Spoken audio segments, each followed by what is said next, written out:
एक बार तुम अमेरिका वाला सिस्टम करेंगे, एक बार मोदी जी, एक बार कांग्रेस वाले, यही चलने वाला है। पहली वोट है और मोदी जी को जाएगी खुले डंके की चोट पे। ये बीजेपी और कांग्रेस वाले मिलके सबकी लंका लगाने पे लगे हुए हैं। एक तरफ से मोदी जी लगाएंगे, दूसरी तरफ से राहुल गांधी लगा रहे हैं। Man can not be perfect. Modi ji अच्छा कर रहे हैं, अभी शुरुआत हुई है, 10 सालों की शुरुआत है, अभी तो उन्हें वोट टाइम टिकना है। कौवे के कोसने से भैंस नहीं मरती, तो विपक्ष कितनी भी बुराइयां कर ले, मोदी इज द बेस्ट। एक तो पहले सबसे बड़ी प्रॉब्लम है कि ईवीएम हैक हो गई है, तो अगर मैंने कांग्रेस को वोट दबाया तो वो तो भाजपा को चला जाएगा।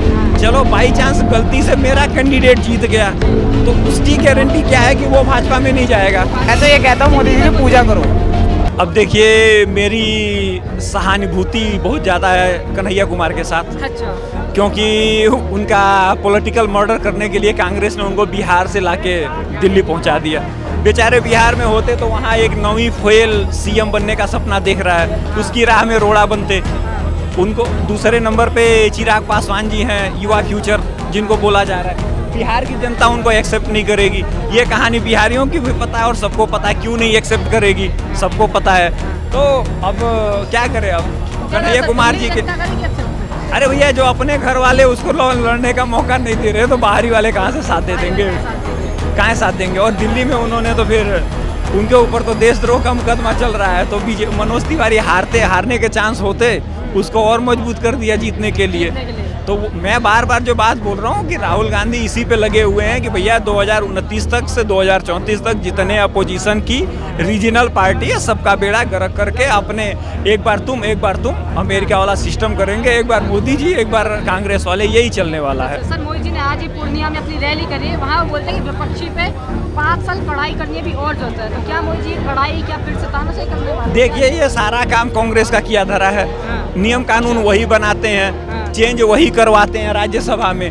तो मैं वही बोल रहा हूँ कि ये बीजेपी और कांग्रेस वाले मिलके सबकी लंका लगाने पे लगे हुए हैं। एक तरफ से मोदी जी लगाएंगे, दूसरी तरफ से राहुल गांधी लगा रहे हैं। अब जैसे कि सनातन पे बयान देते हैं तेजस्वी यादव, उनका सपोर्ट कर देते हैं। डीएमके वाले बोलते हैं, उनका सपोर्ट कर देते हैं। भैया कांग्रेस पार्टी के ऊपर तो ठप्पा लगा हुआ है कि भाई ये मुस्लिम परस्त पार्टी है, ठीक है, एंटी हिंदू है। तो अपने साथ जो लोग बेचारे इधर उधर कर रहे थे उनका भी बेड़ा गर्क कर दिया कांग्रेस वालों ने, और केजरीवाल जी को जेल भी भेज दिया, उसके साथ उनके साथ रैली भी कर ली। तो अच्छे से राहुल गांधी अपनी गेम खेल रहे हैं, लोगों को बना रहे हैं आराम से, और लोग बन रहे हैं। अब क्या करें, हमारा काम है सावधान करना। अब लोग समझ जाए तो ठीक है, समझ जाए तो, यानी कटाक्ष में बात कर रहे हैं, यानी कि लोग नहीं, अब रीजनल पार्टियों को पता नहीं लग रहा ना कि उनके साथ जो लड़ रहा है वो उनका जेब काट रहा है। अच्छा, भैया हितैषी नहीं है भैया।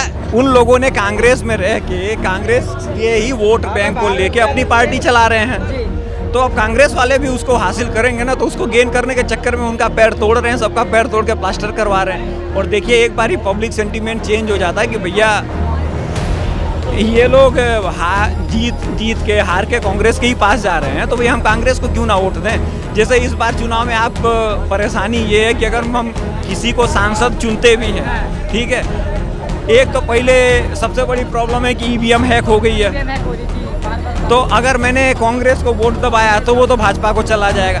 चलो बाई चांस गलती से मेरा कैंडिडेट जीत गया तो उसकी गारंटी क्या है कि वो भाजपा में नहीं जाएगा। तो भैया मैं अपना वोट क्यों बर्बाद करूं, जब तुम्हारी क्रेडिबिलिटी ही नहीं है। तो उससे अच्छा मैं बीजेपी को ही वोट कम से कम कहूंगा, तो भाजपा को वोट दिया था। ये तो नहीं कहूंगा कि ईवीएम हैक हो गया, मैंने जिसको वोट दिया वही भाग गया।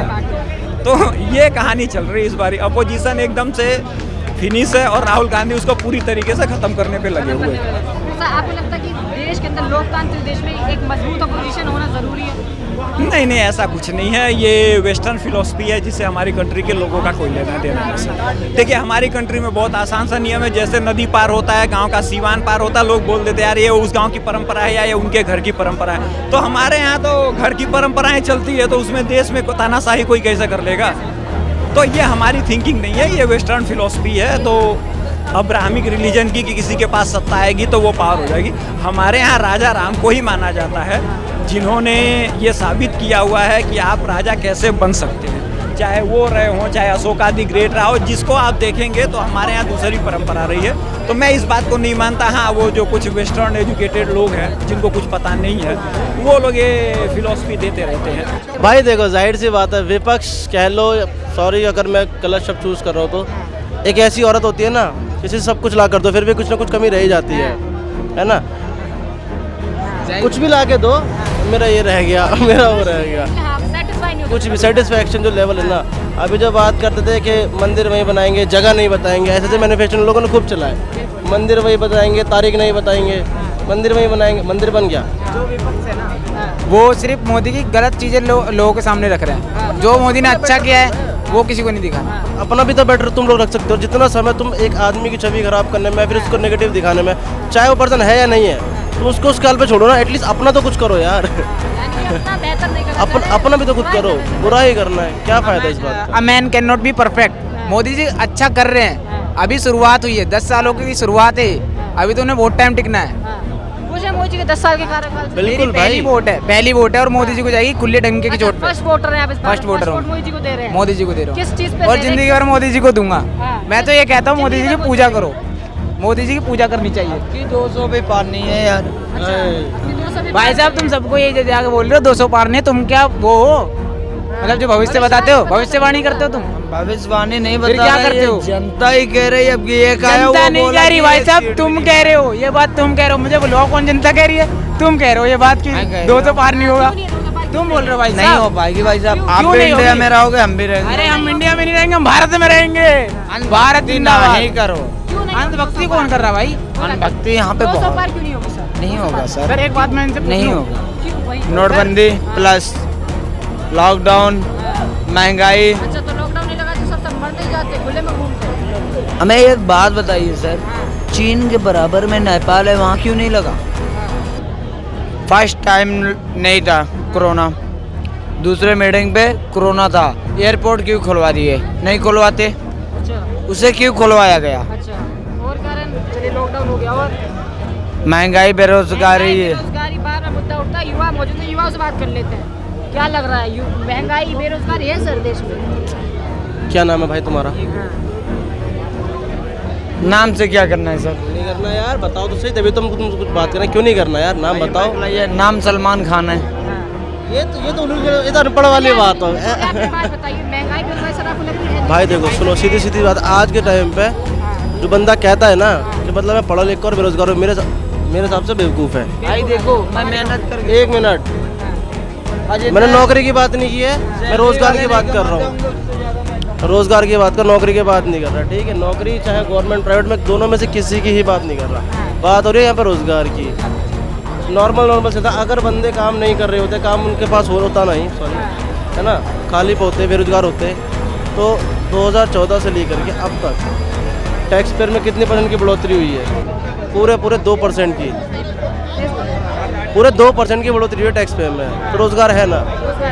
बिल्कुल है, क्यों नहीं? भाई रोजगार नहीं होगा, लोगों के पास पैसे नहीं आएगा तो भरेंगे कहाँ से? गवर्नमेंट के भरेंगे कहाँ से? जाहिर सी बात है, सीधी। महंगाई को लेकर आना चाहिए सर। महंगाई भाई देखो, जैसे महंगाई वहीं की वही है, वहीं की वही है, एक टाइम पीरियड के हिसाब से और एक इनकम के हिसाब से, है ना। फॉर एग्जांपल आज से 8-10 तो चलो फिर बहुत दूर की बात है यार, 5 साल पहले की बात कर रहे हैं, अभी 5 साल 10 साल पहले की बात कर रहे हैं, ठीक है? एक ऑन एन एवरेज मजदूर की इनकम कितनी थी? 300, 400, आज के टाइम पे कितनी है? 800 रुपये, ऑन एन एवरेज 800, ऊपर से प्लस भी लगता है ना। 800 रुपये पकड़ चलो, अगर वो महीने का महीना काम करता है, 30 दिन 8 24,000 रुपये बढ़ते हैं, कहाँ से बेरोजगार? वो तो अनपढ़ आदमी की बात करो, मैं पढ़े लिखे की बात जानता हूँ। जो विपक्ष है हमारा भाजपा का, जो विपक्ष है, विपक्ष बुराई कर रहा है इस समय। मोदी की जितनी बुराई है सब सामने आ रही है, सब बता रहे हैं कि ये बुरा है, मोदी में ये बुरा है। पर मैंने तो एक बचपन से कहावत सुनी है कि कौवे के कोसने से भैंस नहीं मरती। तो विपक्ष कितनी भी बुराइयाँ कर ले, मोदी इज द बेस्ट।